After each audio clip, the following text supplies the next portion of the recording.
Welcome, dear viewers of Royal Telly. I'm your host, Chloe.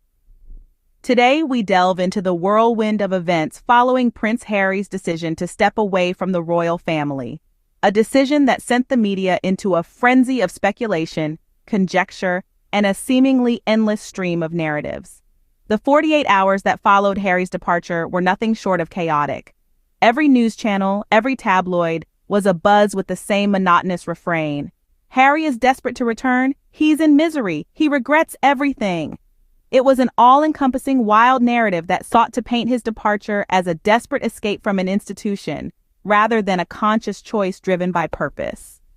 The media's portrayal of Harry as a forlorn figure was a stark contrast to the truth.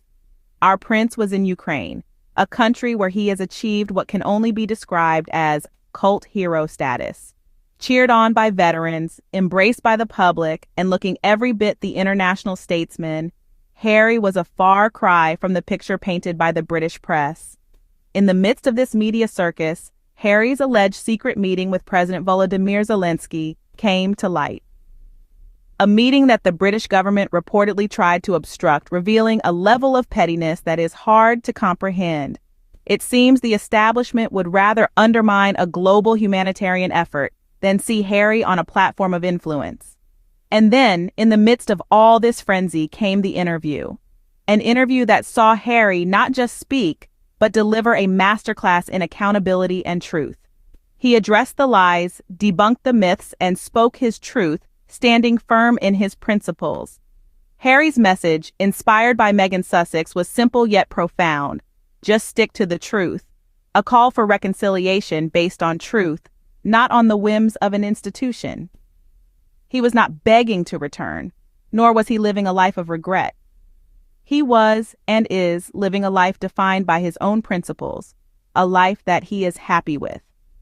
But as we know, the real story was about to unfold elsewhere. Prince Harry, as he often does, had a different plan in mind. While the British media was busy painting him as a lost and regretful soul, Harry was in Ukraine, a nation where he has achieved something akin to cult hero status. He was not hiding in some opulent palace, but rather, he was out in the field, meeting with veterans, listening to their stories, sharing in their experiences. He was being cheered and clapped, not as a royal, but as a man of the people, a true international statesman. And then there was the alleged secret meeting with President Volodymyr Zelensky. Now, this wasn't just a casual cup of tea and a chat about the weather. This was a meeting the British government reportedly tried to block, an act that reeks of a pettiness that undermines a global humanitarian effort. It's a stark reminder of the lengths the establishment will go to, not to support a member of their own royal family, but to prevent him from having a platform. It's almost laughable if it wasn't so pathetically transparent. But Harry, he just kept moving forward. He didn't let the rumors or the negativity slow him down. He didn't let the falsehoods define him. Instead, he prepared to speak his truth. And speak it he did, not through some palace-sanctioned leak or a carefully crafted statement, but in The Guardian, a paper not even in the royal rota. In an extensive interview, he didn't just speak. He delivered a masterclass in accountability and truth. He addressed the lies head-on.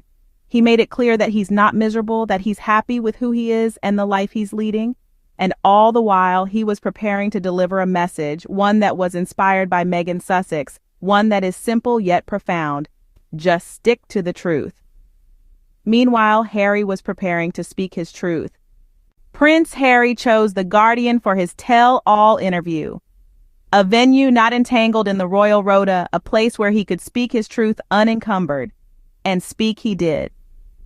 The prince didn't just share his side of the story. He delivered a masterclass in accountability and truth. While the press was busy painting him as a heartbroken prince yearning for home, Harry was out there in the world making a difference. He was in Ukraine, a country where he is revered to the point of achieving cult hero status. He was meeting veterans, being welcomed with cheers and applause, and looking every bit the international statesman he has become. His alleged secret meeting with President Zelensky, a meeting the British government reportedly tried to block, exposed the pettiness of the establishment, the lengths they would go to undermine a global humanitarian effort just to deny Harry a platform. is nothing short of pathetic. But Harry isn't one to be silenced or overshadowed. In his Guardian interview, he directly addressed the lies. He's not miserable, far from it. In his own words, "I am very happy with who I am and I like the life that I live." It's a simple statement, yet so powerful. How many times does he have to say it for the naysayers to get it? He's not returning to the royal fold because he doesn't need to. He's found his purpose outside that rigid institution. His work with Invictus, as he so poignantly put it, saved me.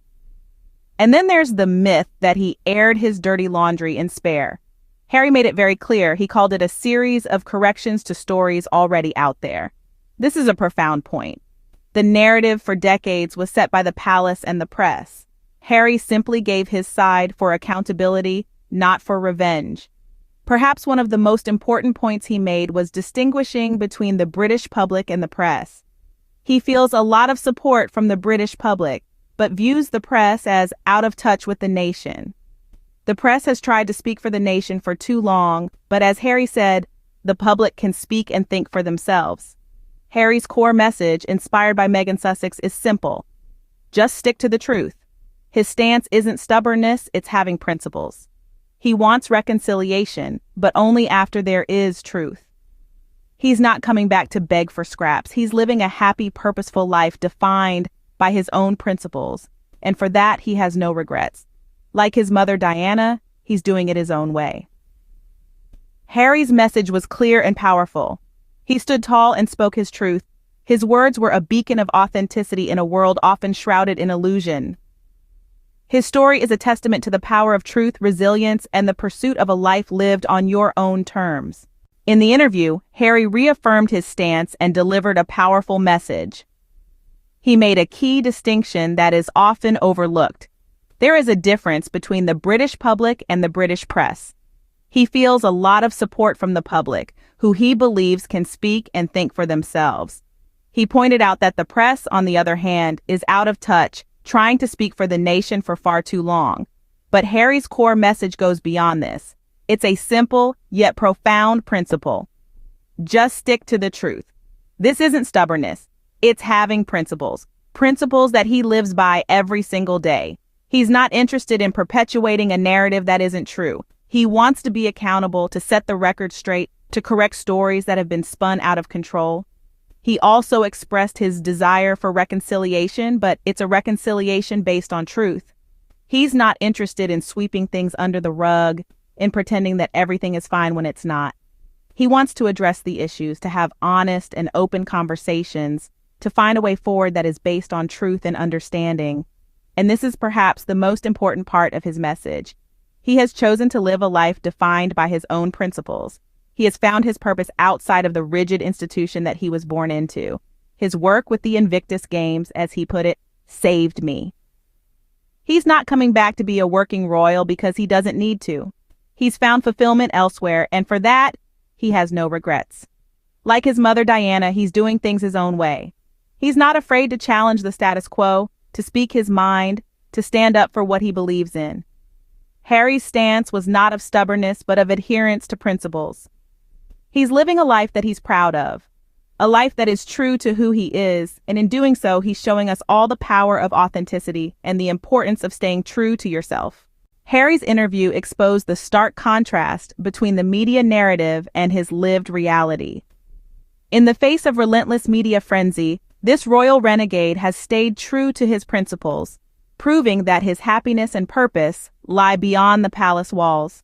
His candid conversation with The Guardian was an eye-opener, not just for the royal commentariat, but for everyone who's been following his journey. He debunked the myths, addressed the lies, and emerged as a beacon of accountability and truth. Harry's stance is clear. He's not coming back to the rigid institution that once defined him. He's found his purpose in his work with Invictus and in his life with Meghan and their kids. His message, inspired by Meghan Sussex, is simple yet profound. Just stick to the truth. Thank you for joining us today on Royal Telly. Don't forget to like, comment, and subscribe to our channel. Until next time, I'm Chloe signing off.